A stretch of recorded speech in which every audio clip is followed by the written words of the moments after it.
Des informations qu'il convient de savoir sur l'affaire dite de Air Guinée. La dissolution en 2002 de la compagnie Air Guinée et la vente de ses actifs à El Hadj Mamadou Sylla. La décision de privatiser la compagnie avait été prise en Conseil des ministres, le 8 mars 2002, sous la pression du FMI et de la Banque mondiale. En dépit du changement du statut juridique de la compagnie et de l'ouverture du capital social aux investisseurs privés, aucune offre d'achat d'actions ou de reprise de la nouvelle Air Guinée n'avait été enregistrée par l'État avant la dissolution de la compagnie. La décision de dissoudre la compagnie et de vendre ses actifs à El Hadj Mamadou Sylla a été prise par le président de la République d'alors, le général Lansana Conté, qui a pris un décret à cet effet. Les opérations de cession des actifs de l'ancienne Air Guinée à Air Guinée Express ont été exclusivement effectuées par le ministère de l'économie et des finances et ses services compétents, dont entre autres l'unité de privatisation comme le prescrit la loi L 2001-18 AN du 23 octobre 2001 portant sur la réforme des entreprises publiques et le désengagement de l'État. Aucun cadre du ministère des Transports, de la direction de l'aviation civile ou du cabinet du ministre n'a participé à la liquidation de la compagnie, à la détermination du prix des actifs cédés ou aux négociations avec le repreneur, comme il est loisible de le constater même dans le rapport d'audit transmis à la CRAIF.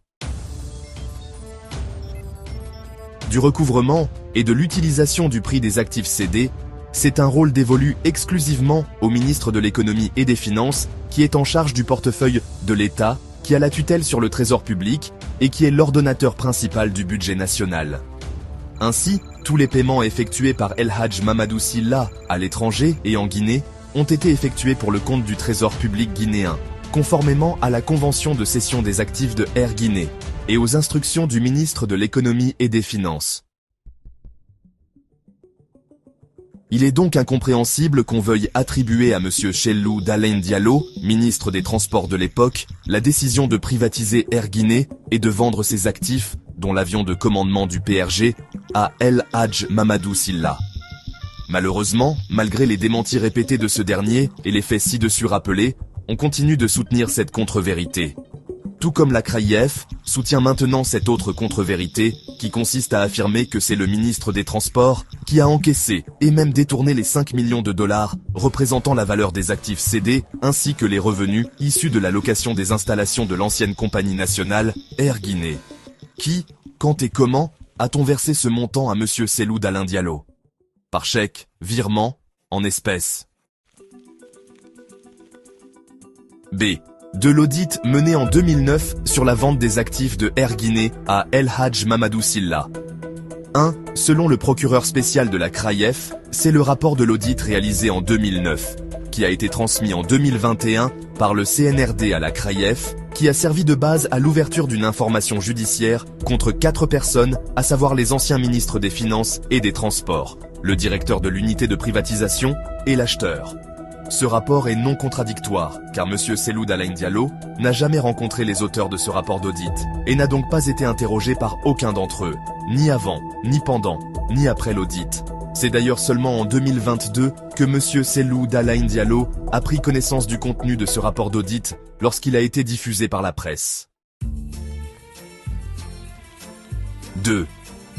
Pourquoi les auditeurs n'ont jamais cherché à obtenir la version de l'ancien ministre des Transports, en respect du principe du contradictoire, avant de lui attribuer dans leur rapport la paternité de la décision de privatiser la compagnie nationale, ignorant ainsi la décision du Conseil des ministres, la loi de 2001 sur la privatisation et le décret du PRG portant dissolution de Air Guinée? 3. Pourquoi la CRAIF accuse aujourd'hui Cellou Dalein Diallo de corruption, d'enrichissement illicite et de détournement des 5 millions de dollars, alors qu'aucun cadre de son ministère n'a été associé ni à la liquidation de la compagnie, ni à la fixation des prix des actifs vendus, ni aux négociations avec l'acheteur, et encore moins à l'encaissement ou à l'utilisation du produit de la vente. Cette accusation gratuite contre Cellou Dalein Diallo ne vient ni de l'acheteur des actifs, qui l'a démenti à plusieurs reprises, ni des autres acteurs de cette privatisation, ni du rapport d'audit. Elle n'est le fait que de la CRAIF, qui donne ainsi l'impression qu'elle est créée pour disqualifier des leaders politiques gênants. Pourquoi a-t-on exhumé ce dossier de privatisation de Air Guinée, qui est vieux de 20 ans, pour l'envoyer à la CRIEF, et prendre en même temps une ordonnance supprimant la prescription pour les délits économiques? Même si des cadres du ministère de l'économie et des finances ou de l'unité de privatisation ont commis des infractions, celles-ci ne sauraient donner lieu, aujourd'hui, à une poursuite pénale en raison de la prescription. En effet, on ne peut pas les poursuivre 20 ans après, sauf à violer les dispositions de l'article 2 alinéa 1er et de l'article 3 alinéa 2 du Code de procédure pénale du 26 octobre 2016. Certes, l'ordonnance numéro 008 du 6 décembre 2020 et 1 a été prise par le CNRD pour supprimer, dit-on, la prescription pour les délits économiques en Guinée. Mais, selon les juristes consultés, une loi d'imprescriptibilité ne peut atteindre que les faits dont la prescription est en cours, mais jamais les faits dont la prescription est déjà acquise, comme c'est le cas dans la présente affaire. En conséquence de quoi, les faits pour lesquels l'information judiciaire est ouverte par la CRIEF dans l'affaire de Air Guinée étant couverts par la prescription, ils ne devraient pas donner lieu à une poursuite pénale, même contre ceux qui sont accusés de détournement dans le rapport d'audit. La chambre d'instruction affirme que Cellou Dalein dispose de ressources qui lui permettent d'être en possession d'un patrimoine et de mener un train de vie sans rapport avec ses revenus légaux. Pour mémoire, rappelons 1. Que M. Cellou Dalein Diallo, pour acquérir sa maison de Dixine, tout ministre qu'il était, a dû procéder à un prêt hypothécaire auprès d'une banque de la place. Il n'est entré en pleine propriété de sa résidence qu'après avoir apuré sa dette. Mieux, les images de l'intérieur de cette maison ont tourné en boucle sur les réseaux sociaux et les médias. Chacun a pu se rendre compte de la sobriété de cette maison de 2 petites chambres, un petit bureau, une cuisine et un salon. 2. La maison qu'il occupe aujourd'hui à Caporo est aussi une modeste maison de 3 chambres et un salon. C'est à se demander de quel patrimoine et train de vie on parle.